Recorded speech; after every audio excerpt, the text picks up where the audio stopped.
Welcome back to the On the Pony Express podcast, and now very happy to be joined by one of SMU women's basketball's new assistants. I mean, you guys are all new, but Bett Shelby, welcome to the show. Thanks for joining us today. Thank you. I'm so happy to be here.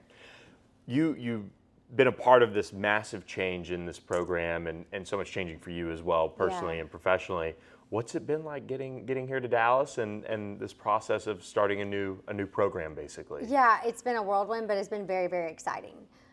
We've worked really, really fast and hard the last 3 to 4 weeks to, secure the roster for next year, and I'm excited about these kids.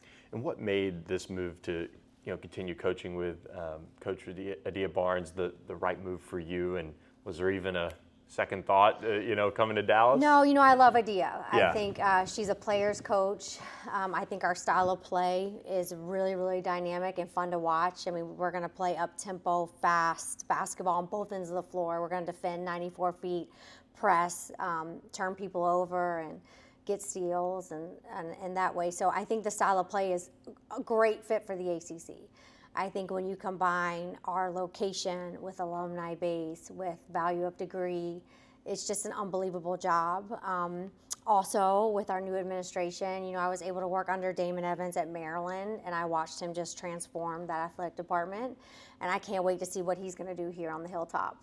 There's a bunch of different ways we can go after that. We can talk about, Damon. We could talk about, coming in and working with Coach and rebuilding this program up. But I did want to hit on, Damon Evans.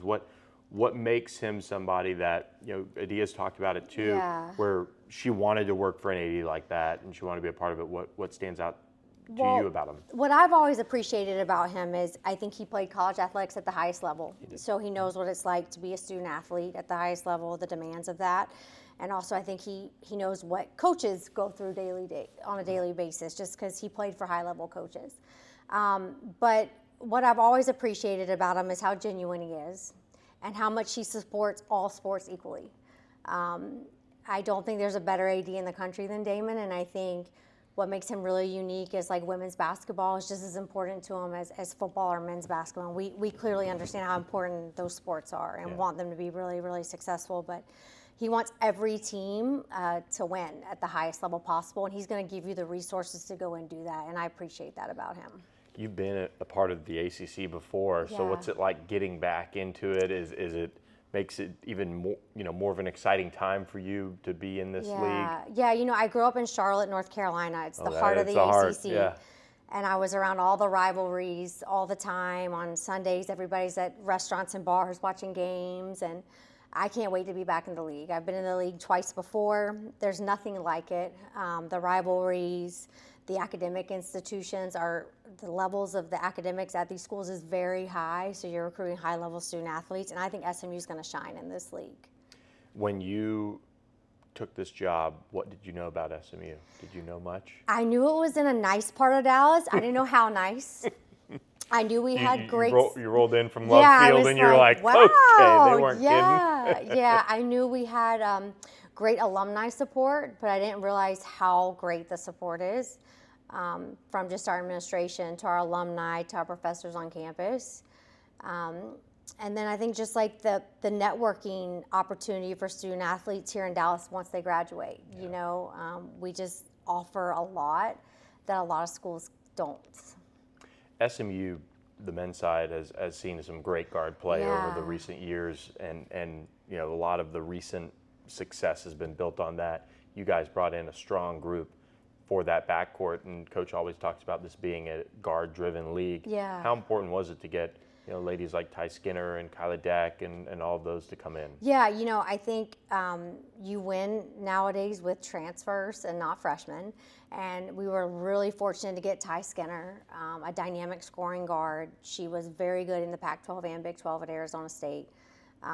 Averaged 18 points a game, I think, for them. And she's going to be able to create a lot for herself and others. Then you look at Kyla Deck, a fifth year from North Texas, who's from Dallas, who has just so much pride in being here and is just a dog. And I mean that as a compliment, competitor. Then you look at a Janiah Harrell from Stanford, who's been in the league, can shoot the ball.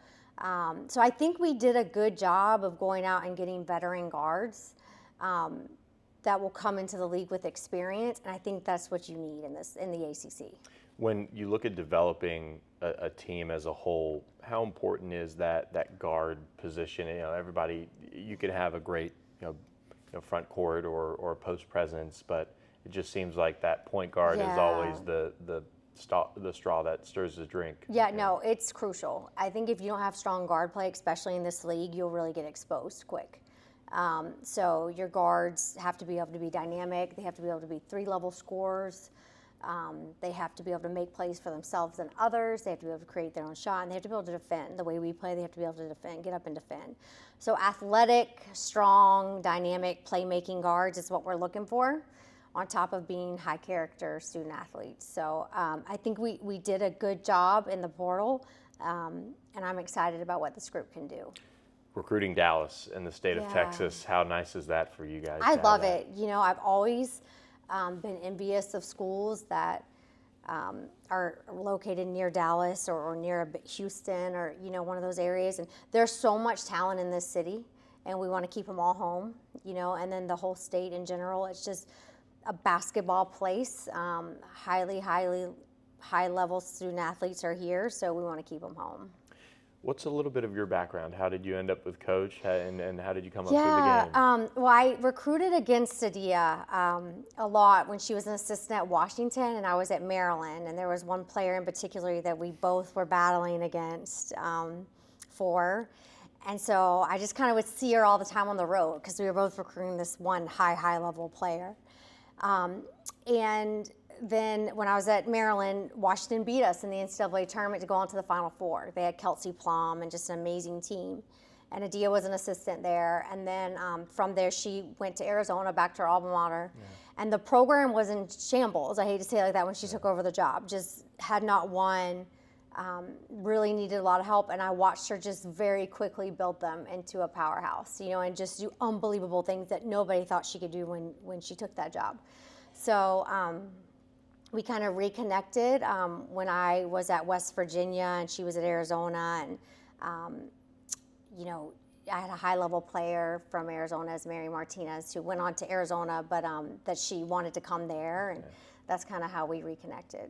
So what's the dynamic like on this coaching staff? A lot of familiar faces, and you guys are all at the same time having to adjust to a new setting and a new school too. No, I think with us, you go through that every day. Something's always new. Yeah. But I think with us, it's just always about family. Adia always has her kids around.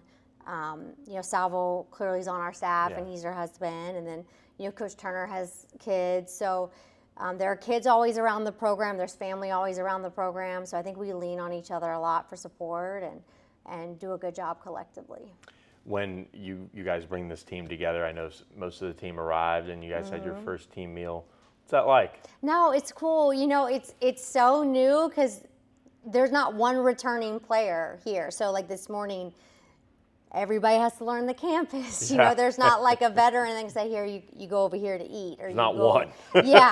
So, but I think the beauty of it is we're all new and we're all new together. Cool. They're new, we're new. So we're going to all lean on each other and help each other through this first year. What are the goals of this summer for you? I know Adia really stresses the fundamental side of things. That is absolutely it. I think getting the players used to playing fundamental basketball, our style of play, the tempo of it, the pace, so getting them in a high level of fitness and shape is really important. And then we'll be recruiting really heavily as well. Having a lot of visits in the month of June, and then July we're out a lot recruiting. So it'll be a busy summer. Well, enjoy it, and I know you guys will have no issue with the Texas heat. I know. The humidity, but it's great. Yeah. We're used to the heat. Yeah. So, awesome. Well, you guys are bringing the heat so far, so thanks for joining us on the Pony Express podcast. Thank you so Bett much. Shelby, everyone. Thanks for listening.